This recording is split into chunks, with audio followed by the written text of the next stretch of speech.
Yesterday, the world held its breath as Trump's threat to destroy the Iranian civilization unless it reopened the Strait of Hormuz loomed large. What resulted was what folks are calling, y'all hear my sarcasm, yeah? A 2-week ceasefire negotiated by Pakistan and other world powers. Joining us to discuss is Phyllis Bennis, a Middle East analyst who directs the new Internationalism Project at the Institute for Policy Studies. She is the author of several books, a regular on these stations, including Understanding Palestine and Israel. Good morning, Phyllis. Good morning. Good to be with you. It's always good to have you. I know we about to get schooled on some stuff. Phyllis, I was getting ready to talk to you and I was like, how many ceasefires, air quotes, have Phyllis and I talked about in the last? I, I don't want to count. right, I don't want to count. right. So none of the others have held. Always do the U.S., at least in terms of what we're talking about, U.S. and Israeli aggression. And there are already disputes about what was actually agreed upon in this ceasefire between Iran and the United States. I want you to hold on Lebanon because we're definitely going to get there. But I'm always appreciative of your broad strokes analysis. And if you could give us that, including what holes you see in the conversation that's being held right now. Yeah, there's a lot of holes. This is kind of a Swiss cheese ceasefire, I would say. The important thing about it, I think, is in the immediate level, which is that it's, for the moment, stopped the massive assault on Iran that the US and Israel have been carrying out. People had been talking about the Gazification of Tehran, a city of 10 million. It's been an absolute disaster. The impact of this in terms of civilian impact, civilians, certainly people that were killed, but also just massive destruction of civilian infrastructure, very reminiscent of the genocide in Gaza, which continues, but is not as dramatic and horrific as it had been in the earlier 2 years, the first 2 years of the genocide. So similarly, if this leads to an overall halt or even slowing of the assault on whether it's healthcare facilities, schools, hundreds of schools have been attacked, universities, as well as residential buildings, just a massive amount of destruction across Iran, including crucial parts of its economic infrastructure, the oil infrastructure, things that the civilian population depend on, ranging from bridges to desalination facilities. All of these things have been destroyed. So if that stops for at least a couple of weeks, it's a breather at the very least. So that's important. Having said all that, the question of how long will it survive, even the 2 weeks that it's supposed to be set for, this is not anyone giving the claim that this is a permanent ceasefire. This is clearly a pause for some kind of negotiations to be carried out. And so far, the Pakistani government, which has orchestrated this last set of talks that led to this agreement, have been doing a good job. They've managed to put enough pressure on the two sides to come together. So there's a 10-point proposal which actually came from the Iranians, and then the Pakistanis took it as their proposal, presented it to the US, and were able to convince the Trump administration to accept it. A major defeat for Trump in a number of ways. Among other things, it allows for the continuation of Iranian supervision of the Strait of Hormuz to continue for the 2 weeks, although there will be limited daily passage through the strait. The Iranian statement said that their supervision of the strait will be carried out with or in collaboration with Oman, one of the few governments in the region that has pretty good relations with both sides, both with Israel and the US and with Iran. So it's a reasonable choice. If it's not clear yet whether the Omanis have agreed to play that role, particularly in light of the Iranian claim that it will include fees being charged, which had never been the case before. Before this war began, Iran certainly controlled the strait in the sense that it was in their territorial waters, and they knew, and the world knew, that they could stop traffic going through the strait at any point, but they were not doing that. They were allowing free passage through the strait for a very long time, for years. Only now they have begun to charge in the area of $2 million per ship for the small number of ships they've been allowing through, and those are ships whose flag countries hold no connection, as they put it, to either Israel or the United States. So French flagged ships were allowed to go through, some others, but a much smaller number than were going through before. But now they're saying they will allow the ships to traverse the strait, but under Iranian supervision and charging fees that would go to Iran to be used for the beginning of reconstruction. That's exactly the opposite of what Trump had been claiming in his most recent excuse for this war. As we know, there's been a lot of them, but the most recent one was to reopen the Strait of Hormuz.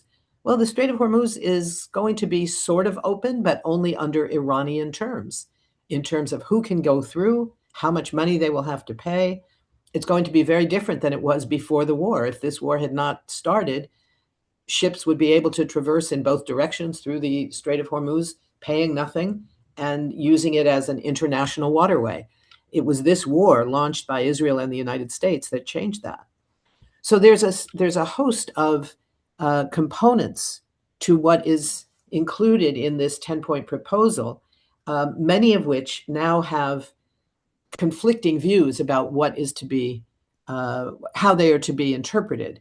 So there's the question, the very first one calls for the complete cessation of hostilities against Iran and allied resistance groups. The Israeli position is that they will join the ceasefire against Iran, but Netanyahu is already saying that that does not include Lebanon. And indeed, yesterday we saw the greatest Israeli attacks on Lebanon that we have seen so far, with hundreds of civilian victims. The Pakistani government says, yes, Lebanon is to be included in this cessation of hostilities. The Israelis say no. So how that plays out will depend on whether the U.S. is prepared to put the pressure on the Israelis necessary to get them to agree to this. Whether they'll do that is always a very big question, and we don't know the answer yet. The history of the U.S. in bringing pressure to bear on Israel is not a proud one. It's not a good one. There's also other issues, the question of the withdrawal of U.S. combat forces from the region and a prohibition on any attacks that would be launched from U.S. bases in the region, the 13 major air and sea bases that the U.S. has in the countries surrounding Iran. So that, is going to be a question of interpretation. What are combat forces? If they're not engaged in combat at any given moment, does that make them non-combat forces? What is a prohibition on attacks launched from the bases? If the attacks are launched from a plane that takes off from the bases, does that count? There will be this kind of language debate, I have no doubt, in these coming 2 weeks. The question of canceling all primary, secondary, and United Nations sanctions. Is that going to happen?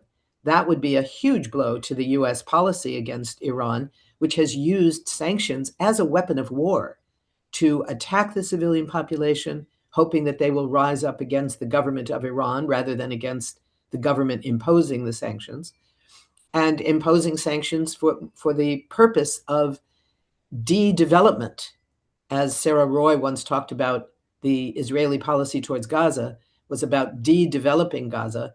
This has been a long-standing U.S. policy towards Iran, to de-develop, to undermine the modernization work of Iran over the last 30 or 40 years. The question of compensation is called for, compensation for war damages through an investment and financial fund. As far as I can tell, the 10-point program does not identify who's supposed to put the money into that fund. So that's going to be a question of debate. And then there's the question of Iran's nuclear program. The proposed 10 points that Iran had put forward calls for a quid pro quo involving an Iranian commitment to not build nuclear weapons, which is a longstanding commitment that has been there since the original supreme leader of the Iranian Revolution, Ayatollah Khomeini, back in 1979, said immediately that Iran is not going to build a nuclear weapon, that it would be a sin against Islam, and later Khamenei issued a fatwa against nuclear weapons. So this is an old position, and the U.S. intelligence agencies all agree, as recently as October of last year, that Iran not only doesn't have nuclear weapons, but it has never made a nuclear weapon, and crucially, that it had not made a decision to move towards building a nuclear weapon. So the fact that the U.S. agrees that that's already been the case doesn't mean that the U.S. is going to accept that as the Iranian commitment in return for what the 10 points originally called for, the Iranian version, for U.S. acceptance of Iran's right to enrich uranium. Now, again, that will be a question for discussion. Does that mean that the U.S. position at times has accepted the Israeli line of no enrichment, period? At other times, the U.S. position was slightly less definitive than that, saying that there could be enrichment, but only at a low enrichment level, not at a higher enrichment level. So all of those questions need to be debated and sorted out. And then there's stuff about Iran agreeing to negotiate future peace treaties with countries in the region, the end of the resolutions passed by the the UN-based nuclear watchdog, IAEA, which calls for very intrusive inspections. So what that means is not very clear. And the termination of UN Security Council resolutions against Iran. Which ones will be included in that, what that would require to get those resolutions rescinded. So all of these are very, very complicated claims. They outline sort of aspirationally what could be the basis of a more long-term or even permanent ceasefire and permanent agreement, but it doesn't by any means guarantee that. These are going to be very, very difficult negotiations. Thank you, Phyllis, for all of that. That, of course, just opened up like more questions that I have. But I think one of the first questions that I have for you is how Pakistan sort of became the lead negotiator here and the relationship between Pakistan and both countries. Like, what's its positionality in the region? Yeah, it's a very interesting thing. Pakistan, of course, is a nuclear weapons state, right? It was not one of the legal official 5 nuclear weapon states identified in the earliest non-proliferation treaties. Those, of course, are the same as the permanent members of the UN Security Council, the US at that time, the Soviet Union, and now Russia, plus uh, uh, France, Britain. What did I leave out? I left out one. Russia, China, the US, France, and Britain. Yeah, that's the 5. And then you have both India and Pakistan having nuclear weapons, and Israel, of course, in the region. The only Middle Eastern nuclear arsenal belongs to Israel. Very, very dangerous, very, very much a force in pushing for arms races in the region, including potentially a nuclear arms race. So that's kind of the framework within which Pakistan emerged in this context. I think it was able to play this role because Pakistan has had close ties, among other things, to China, as well as a longstanding relationship with the United States and longstanding relationship with Iran. There's not too many countries in the region that is in that position. Oman is one, the only Gulf Arab state that is in that position. And Oman had been leading some of the earlier iterations of ceasefire efforts in these wars that began with the U.S. genocide, the Israeli genocide against Gaza. So in that context, Oman's role was becoming more limited, and Pakistan's emergence, I don't have the inside story yet. I think it will be emerging in coming days of exactly how the Pakistani role emerged. But certainly the Pakistani leadership has played a very direct role in this, and I think is likely to play an even bigger one, presumably hoping to consolidate stronger relations with all 3 of the key parties here, those being the United States and Iran and China, with whom it has close ties already, but presumably is looking for a greater level of closer ties, if you will, with all 3 of those countries. So I think so far we've seen good results from the Pakistani leadership of this. How long that leadership role will continue, I think is still unclear. It does not have that kind of relationship with Israel. So that could be a stumbling block for Pakistan continuing its leadership role within this diplomatic process as it goes forward. If the debate, for example, between the Israeli government position that said that it would join the ceasefire agreements against Iran, and then Netanyahu saying, well, that doesn't include Lebanon, when the Pakistani government says, yes, it does, that could lead to a significant break in the diplomatic process. And depending on the US position, it could lead to a diminishing role for Pakistan. So far, that has not happened, but it's early yet. There's still time. One of the other things that I'm sort of like trying to chew on is, so Iran has said that now there will be a fee to move through the strait, and that's for everybody, right? That's not just for the United States Right, and Israel. That's for everybody. It right. has said this mandate $2 million. I mean, I understand for the United States, France, etc. That's like a drop in a bucket, but it's still 200 It's a lot of million. money. That's a lot of money. It is. 2 million. I'm sorry. Yeah, 2 million. $2 million per ship. That's what they've been charging so far since the war began 6 weeks ago. They first stopped all, announced that no ships would be allowed through, and then they began to allow some, partly because there's been a number of ships stuck literally in the strait, unable to leave, and that includes, I think the total is somewhere close to 2,000 or more seamen. The staff, the small crews on all these ships, So it's like a who are ransom. it's like a ransom for them. And it's unfortunate because they tend to be incredibly badly paid, poor people from very poor countries. The these seamen tend to be from the Philippines, Bangladesh, and India. So these are, impoverished countries that are not in a position to uh, ransom out their sailors necessarily, nor do they have helicopters and whatever it would take to like get them off the boats, nor are the boat owners prepared to let their staff just leave and leave the boats abandoned. It's a very difficult situation right now. So part of this was to kind of release some of that traffic, if you will, across the strait. But now they're saying that's going to continue at least for these 2 weeks, that there will be limited daily passage. It doesn't, the initial 10 points didn't specify, as far as I can tell, how many ships would be allowed through each day. And of course, if the Iranians are in charge of saying how much the fees are, they could presumably charge different amounts for different ships. The French, wealthy country, charge them the full 2 million. There's a small ship carrying, car parts from one poor country to another, maybe charge them $500. They could certainly do that. But this is, as much as anything else, I think, an effort by Iran to sort of demonstrate their control, that they do in fact control the Strait of Hormuz. And one of the ways they're going to do that is to say, only the ships that we say go through will go through, and they will pay us what we demand. So if I'm France, right, and I'm a world power, and I didn't right, and I had nothing to do with this.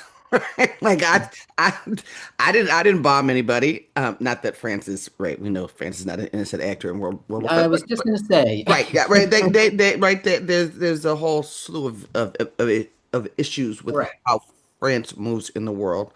Yes. Howsoever, they had nothing to do with this. And there are several countries, right, that had nothing to do with this. And so Right. I get that right now we're sort of in this economic pressure cooker, right? We've been the impacts on fuel prices, and I think it's really important for our listeners to understand, right? We're talking about fuel prices. We're not just talking about gas. We're talking about the ability to feed people, to heat Right. things, medical things. Like this is actually Fertilizer, the right, ability to fertilizer. This grow is a food, all of problem. it. So Yep. Iran is in a power position, and so I could see France going, and I'm just using France, y'all. Insert any big Yep. country that has right ships moving through there. Going, all right, I'm gonna go ahead and pay this 2 million now, but long term, I have a hard time believing world powers, particularly white ones, are gonna look at countries of color and be like, yeah, you're gonna charge me to do what I've been doing for free for any extended period Right. of time. So that's A, and then B, I'm gonna do this because we have a few minutes. I want you to be able to do what you do so well and answer two Mhm. questions at the same time. I'm also really interested with the way Iran is flexing, right? And what this means for its continued positionality in the world. Yeah. Well, these are both really important questions. The first one, in terms of the money, this is also a question of international law. The law of the sea requires that international waterways be accessible to the world. So whether the decision by Iran to charge money for ships going through the strait is a question. I don't know the answer. The law of the sea is a very, very, very complicated treaty that took years to negotiate, and it's always being sort of reformed and reevaluated and whatever. So how that plays out, I think, is a big question, because it is a part of it. It includes international waters as well as Iran's territorial waters. So how that control gets mitigated so that it doesn't permanently prevent easy passage is a very important question. I think right now what we're dealing with is a government in Iran that has faced decapitation of its top leadership, its top military leadership, its top political leadership, and indeed its top clerical leadership. The new leadership is consolidating its role, including the new supreme leader, the son of the former supreme leader, as well as the new leadership of the military branches, both the regular military and the Revolutionary Guards. So all of that is something that has both a domestic and an international audience. They have to prove themselves to their local population, to the 90 million people, 92 million people who live in Iran, that this is a government that can in fact continue, that there is continuity despite the assassinations and direct murders of a huge component of the existing leadership, and they have to prove the same thing to the rest of the world. So expressing it through, we're in charge, we're going to prevent any ships from going through except those that we approve, we're going to charge money, all of that is based on, asserting its new position in the world. How long that lasts, I think, is a serious question that is going to have to take into account international laws and the law of the sea, meaning the ability of ships to have access to the international component of those waters. The question of Iran's role in the world, I think, is a very crucial component of what we're looking at right here. One of the things I think that had to do with the reasons for the U.S.-Israeli war to begin against Iran. Yes, Netanyahu has built a 35-year career saying, I'm the only one that can lead this country against our existential threat from Iran. And the US has wanted to take out the revolutionary government in Iran since the Iranian Revolution of 1979. So on the one hand, these are longstanding goals of both the US and Israel. On the other hand, there's a very specific goal, which has to do with the simultaneous consolidation and demonstration of the role of Israel as the leading, unchallengeable regional hegemon, and the role of the US as the unchallengeable global hegemon on a military basis. Both of them have lost extraordinary levels of diplomatic support, certainly of public support. The US is now very much part of the Israeli position of being considered an outlaw state, a pariah state, and that's getting worse and not better. But it's also a question of trying to show their massive military capabilities. And what they have in fact shown is that, yes, they have the massive capability of massive destruction. They don't necessarily, and particularly the United States in Iran directly, has not shown the ability to declare a military victory, despite those words from the mouth of the president of this country. They have not shown that. Iran has shown an extraordinary level of the ability to fight back. Every time Trump has said, we control the skies, they no longer have the capability of defense against airstrikes. Well, the next day, there's massive strikes that Iran is carrying out. So the US has not proved what it is trying to prove. Whether it continues because it feels like it still has to do that is obviously a grave danger that this ceasefire, even if it holds for the 2 weeks that it's designed for, may not hold permanently. Last question. I'm going to move on to my next guest, Phyllis, but it's sort of a segue out of what you just said. I was speculating with the guest, Samar Arabi, of now Mm. the Center for Constitutional Rights, um, during Palestine Post, that Trump, bit off of more than he could chew. Like his arrogant white boy assumption was he was gonna flex.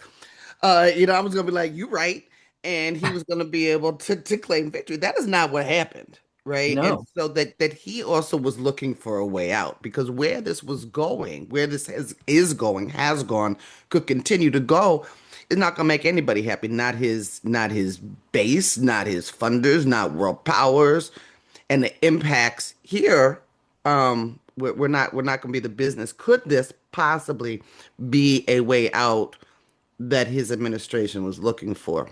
Yes. Yes. The way that it might not be that is that you, my friend, are speaking rationally. This is not a rational administration. Right. And that's very Right. dangerous Right. because I don't know that Trump does understand that he didn't destroy, obliterate Iran's complete ability to have any enriched uranium. Well, it turns out that there's 970 pounds of enriched uranium buried under rubble and dirt outside of Esfahan.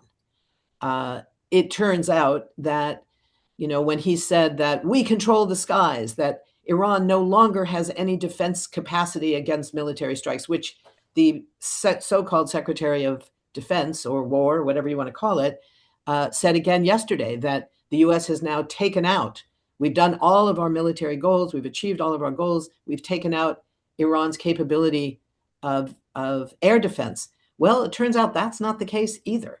Right. Whether Trump understands that, I don't think we know because we don't know who has his ear at this point. This is the biggest sort of gap in knowledge about the people of this country and the president who was elected 2.5 years ago. We don't know who has his ear. We don't know what information he gets or does not get. So we don't know on what basis he's making these decisions. He says international law doesn't matter. The only constraint on his power is that of his own morality. Those are his words.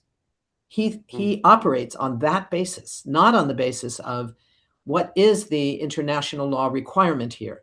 What is the rule of engagement that's supposed to apply here? We also don't know, and I should just say this in general, we don't know whether if this 2 week ceasefire collapses or if it doesn't, and somehow there is still an order by US commanders to attack massively every bridge in Iran or every power station in Iran, as was threatened. Would US troops conduct those illegal orders? Would they carry out an illegal order knowing that their obligation is to refuse to carry out an illegal order? Asking young troops to determine what is legal and illegal is often a complicated issue and maybe a little bit unfair, but there are some things that are so clearly illegal that we do, I think, legitimately hope that everyone in every active duty soldier, sailor, airman, whatever, would recognize that that's an illegal order and I am obligated not to carry it out. All right, Phyllis, I got to move on to talking about other illegal orders, but here on American soil. I want to thank you so much for joining me this morning. I know you're busy. I appreciate you taking the time. Thank you. It's always a pleasure. We've been speaking to Phyllis Bennis, the Middle East analyst who directs the new Internationalism Project at the Institute for Policy Studies. She is the author of several books, including Understanding Palestine and Israel. Take care. Be safe, Phyllis. Thanks, Kat. That takes us to 8:37 in the morning here on Law and Disorder. I am your host, Kat Brooks. Before the federal invasion of Minnesota was the federal invasion of Chicago. We are now joined by Ali Winston. Ali Winston, an independent reporter covering criminal justice, privacy, and extremism. He is the co-author of the book The Writers Come Out at Night, Corruption, Brutality, and Cover-up in Oakland. He recently wrote an article for Wired about Federal agents using extreme force against civilians in the largest known deployment of its kind in U.S. history. Unmasking the paramilitary agents behind Trump's violent immigration crackdown is the name of the article. Good morning, Ali. Good morning, Kat. How are you doing? As well as can be expected, I suppose. How about you? Happy ceasefire. At least, well, if you're not in Lebanon, I guess it's a different matter. That's sort of how I started my conversation with Phyllis. I was like, Yeah. ceasefire. And this is, I don't know at this point how many Yeah, right. ceasefires Phyllis and I have talked about not being real in the last year and a half. Yeah. The federal agents, Ali, that we're talking about this morning specifically are the Border Patrol Tactical Unit, or BORTAC, and its sister unit, Border Patrol Search, Trauma, and Rescue, or Mhm. BORSTAR. I'm gonna keep it 100. Like the first time I heard sort of the names, right? We've just sort of been referring to them as ICE, right? This is ICE, Yeah, ICE action to ICE. So is because you sent me this information and the work that you and your fellow journalists did. I'd like to start with origin stories for both of these outfits. Like, how did sure. they begin? Where do these folks come from? So, first off, these are paramilitary units. They are specialized tactical units that stood out in the past 18 months, the immigration surges of the past since the Trump administration has come into office, they stand out from the normal Border Patrol wearing their all green, drab olive green uniforms. These guys wear camouflage patterns, right? They look like they're ready for war. They are not SWAT teams. They're even further out than that. These guys call themselves quote unquote operators, just like special forces troops in the military. BORTAC is a relatively old unit. It was created in 1984 in response to riots in immigration detention facilities from, I believe the detainees were mostly from Cuba. They were part of the Mariel boat lifts. So there were a series of riots in, I want to say Atlanta Federal Penitentiary is where the first that unit was first sent in. So they were basically designed as a head cracking unit to begin with. And then over time, they expanded their mission well beyond the scope of the United States. During the 80s and 90s, they were oftentimes sent well beyond the border into Central and South America for drug interdiction work, along with the Drug Enforcement Administration and American advisors, military advisors in Central and South America. And BOR-STAR, the search and rescue component, is a relatively newer unit. They're designed for open country search and rescue and emergency treatment. They're also, designed for combat as well. But BOR-STAR came into being in 1997 or 1998 in response to the massive increase in borderland deaths and wildland deaths as the Clinton administration began beefing up the ports of entry around San Diego, El Paso, elsewhere, and pushed migrants further into the desert. And over the interceding 30 years, they have grown in size. The two units are about 260, 270 agents total, maybe a little bit more now. Last figure I have is maybe 4 or 5 years old. And they're spread out in 11 detachments around the country, plus the main special operations group based out of Fort Bliss in El Paso.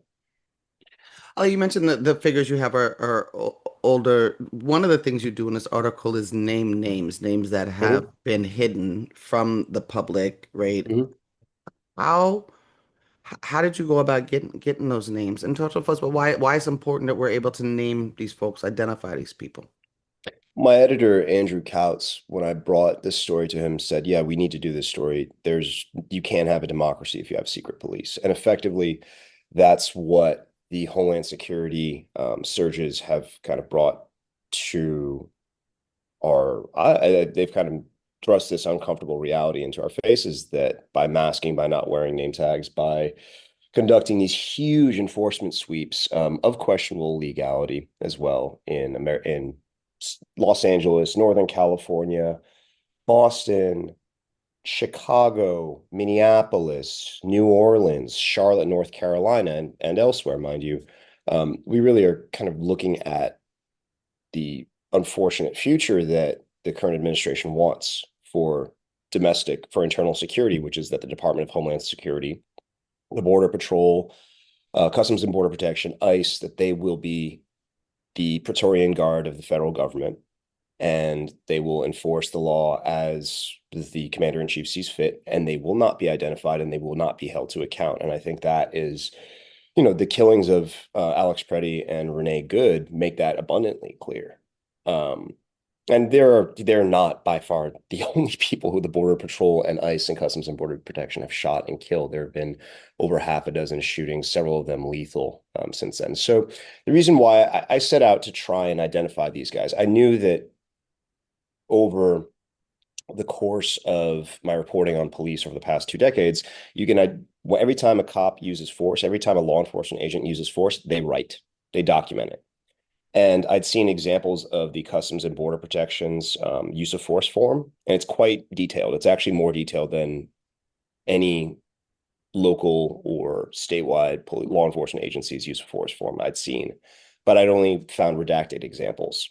In the docket for a big lawsuit seeking a temporary restraining order against the feds for using force in Chicago, Chicago Headliner Club versus Nome, I found dozens of these E-Star reports, which is the name of the system.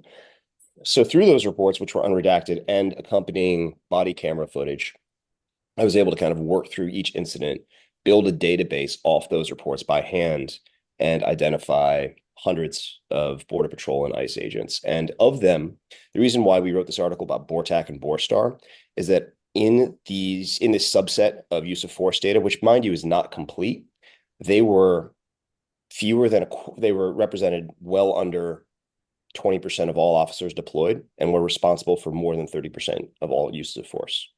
So they stand out in that respect. They're significantly more aggressive and more violent. We're talking about beatings. We're talking about taser usage, tear gas, pepper balls, 40 millimeter rounds, other sorts of less lethal munitions. They weren't involved in any shootings. That's not to say they won't be in the future. There was a BORTAC shooting in Southern California that I'm trying to find out about.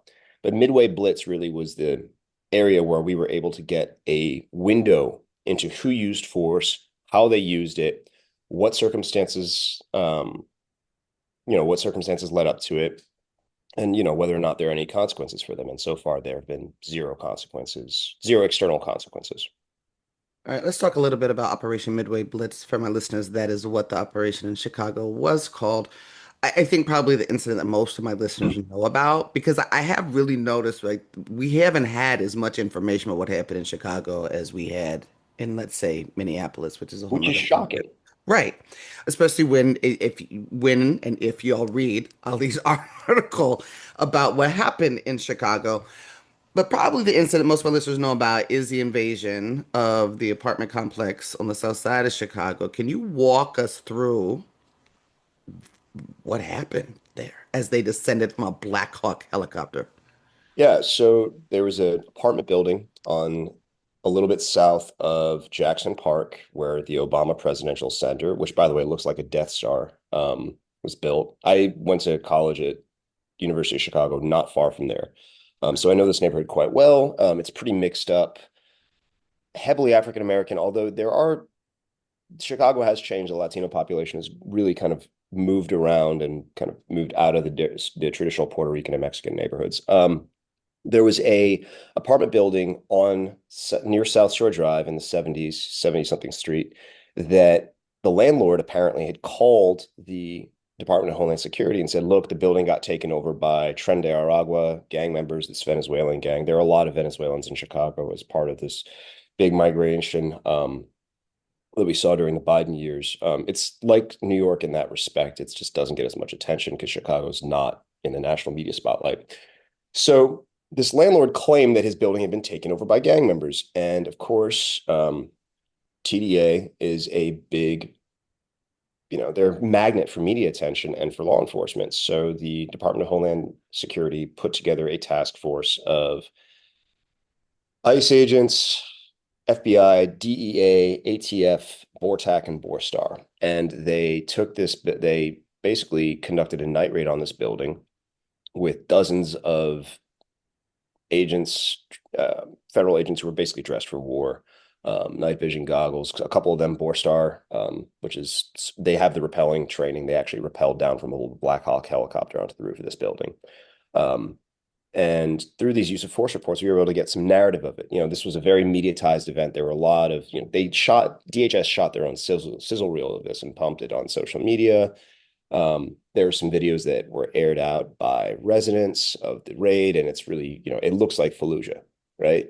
And that's not by accident, it's by design. The immigration raids are the Trump administration's own version of counterinsurgency.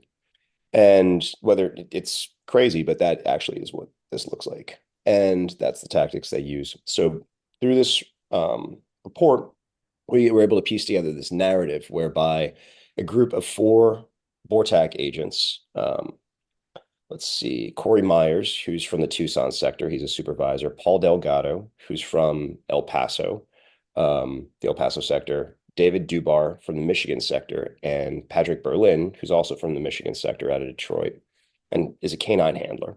They're sweeping through this floor, right? I believe it's the second floor.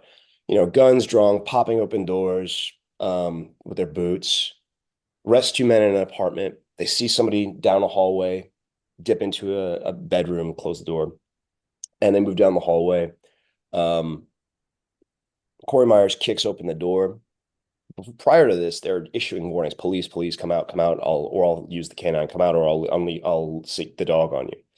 And in this room, they actually don't say anything. And there's a Nigerian man hiding inside. Turned out he may not have papers. That's what the report claims, but they don't know this at the time. All they know is that there's a man hiding in the room. And Berlin lets go of the leash on his dog, Yoda, who's a Belgian Malinois. Huge, muscular, very aggressive dog. And this dog just proceeds to dive into the room and rip this man up. 18 seconds, he bites him on the hand, the hip, the leg, the arm. He's bleeding profusely. Berlin calls the dog back off him. They take him into custody. They march him outside. 37 odd people are detained. This was a really interesting raid because they also separated people based on race. Blacks went over here, Latinos went over here. Right. But, while going through the papers of these folks, or, not even papers, they're basically punching them into a facial recognition app and checking who they are. But they realized this man was undocumented. So they detained him, put him in removal proceedings. We can't find him in the immigration locators or in any facilities. He's kind of disappeared out of the system. But this was a really, standard example of the sort of force that these guys would use. Berlin went on to be involved in 5 other incidents, at least 2 of which he used force in. He was one of, I want to say, about 16 BORTAC agents who used force repeatedly. And that is always something that I look for. Officers who fire their guns repeatedly at civilians, who are involved in multiple uses of force. Those tend to be the folks who if you're in a police department, you flag them up for either intervention or retraining, or you bench them or move them to a different assignment because you don't want that degree of contact in domestic law enforcement, in policing. These guys are designed for contact. This is what they do. They're trained to use force. They're supposed to use force. They're not disciplined for it. It's a completely different model. And when I mean paramilitary, that's what I'm talking about. That's the difference between paramilitaries and police. And by the way, it's blurring real fast. And that's what it means to have BORTAC, and Borstar, and also like all these little special response teams from ICE and Customs and Border Protection in the cities doing this sort of immigration work. You also detail an incident where these units gassed a crowd that was, resisting, not resisting. That's the wrong word. A crowd that was responding, right? Engaging in what we all should be doing when we see this, and pushing back on the units and the agents. Would they gas that crowd? Something we've seen law enforcement do regularly. Howsoever, Chicago police were also involved in that crowd. So I wonder if you can just walk us through this incident, because I have the follow-up question, just so you know where I'm going, is about CPD cooperation. The mayor Yeah, said you can't cooperate. He issued a resolution. right. But in your reporting, and maybe I'm reading too much into it, there's a conversation between these agents and CPD Deputy Chief Dan O'Connor. When they tell him they're going to deploy gas, O'Connor says, "Well, give us a minute to talk to him." I'm guessing referring to the crowd, maybe to the guy, Hmm. and let's go get you guys out of here. Yep. Yeah, so this is an incident down on in a very working class, pretty isolated neighborhood called the East Side, which is funny because it's a really, really far down on the South Side. It's almost in Indiana, down by Calumet City on the canals. Uh, Very Latino neighborhood, some African Americans down there. And what happens is the at this point, the Border Patrol and ICE and CBP were engaging in these kind of roving patrols. They were basically going around Chicago looking for either individuals whose vehicles they had identified, folks who had prior detainers or who came up in databases as having questionable status or eligible for removal. And two normal, line Border Patrol agents in an SUV tried to stop a couple, one of whom is American, one of whom is Venezuelan. And no, actually, sorry about that. There's two Venezuelans in the car and one American citizen. And the civilians run. They drive off and they lead the Border Patrol on a chase. They wreck out. Border Patrol crashes into their SUV. Foot chase ensues. One person's detained on the street. Another person's detained at the wreck. Another person's detained inside a Walmart. Right, guns drawn. And the agents pull them back to. They escort them back to the wreck. They radio for assistance. Every single unit, Border Patrol and CBP unit in the area responds. And this actually was the largest deployment of BORTAC that I saw from the use of force records in Chicago at one particular incident. There were maybe 3 or 4 dozen BORTAC and BORSTAR there. So the Border Patrol's their paramilitaries really came out to the scene because they wanted to establish a perimeter, and they did not want to get contact with the crowd. They wanted to basically ensure that they could get their downed vehicles out of there. And this is a serious thing for them because the vehicles, as we know from Minneapolis, they had a ton of stuff in there. They had firearms, they had less lethal munitions, they had their laptops, their iPads, sensitive equipment, potentially sensitive files in there. So over the course of 2 hours, this was a 2-hour standoff. Well, they arranged for this wrecked vehicle to get towed, their vehicle, not the civilian vehicle, mind you. I set up a perimeter, which is really, I've showed this video to a couple former Marines who were in the Battle of Fallujah and the Battle of Marja in Iraq and Afghanistan, respectively, which were incredibly heavy engagements. And they were like, oh, yeah, that's exactly how we'd arrange for a downed vehicle to get pulled out. We would establish a perimeter, we'd push it out. And mind you, the BORTAC and BORSTAR agents are out there with rifles, right? With assault rifles in low ready, with up against the crowd, pushing them back very calmly, not really engaging. And then over the course of 2 hours, there were a couple skirmishes, some rocks get thrown, these guys charge into the crowd, pull out certain people for detention, and then they knew how they were going to get out. They knew that they were going to have to gas their way out. They discussed this about half an hour beforehand, the incident commander and several other agents. And Chicago PD shows up, and they're kind of haplessly kind of milling around and trying to engage in, okay, well, are you getting a tow? And, the body-worn cameras show this, that CPD is basically, they are cooperating with the Border Patrol. They are trying to figure out how to keep the crowd at bay. They're trying to figure out how to get these folks out of there. They're engaging pretty intensively. And when the decision comes, they position all their cars in one way. They pass out, enough gas canisters. They assign certain agents are going to gas at a certain point and they will leave in a certain file, right? And you can see on the body worn that they make the decision to gas once like a water bottle gets thrown back over. They're like, all right, fuck it. Sorry for air. They're like, all right, here you go. They pop the pin on the gas canister, flip it down the street. Other agents see that less lethals are going, so they send their own canisters down the street, and it just turns into this melee whereby the people, they're getting thrown right back at the SUVs. These guys, the border attack agents are getting hit in the neck, they're getting hit back with this stuff. It's a chaotic scene, and the Chicago police essentially who had replaced them on kind of the skirmish line are just sucking up gas and like are kind of in the crossfire right there. It's a really chaotic scene. And it, unfortunately, like you can see this repeating again and again on these dozens of incidents that Chicago PD did get in the way. They did kind of run interference for the feds throughout Midway Blitz. And there is going to be an accounting for that over time. I mean, there are quite a few legal processes ongoing right now. And there's also a really interesting human rights commission in Illinois. Ali, thank you for reaching out. We will definitely have you back as these conversations continue. Appreciate you and your work, y'all. We've been speaking to Ali Winston, independent reporter covering criminal justice, privacy, and extremism. His latest article in The Wire is Unmasking the Paramilitary Agents Behind Trump's Violent Immigration Crackdown. Stay safe, my G.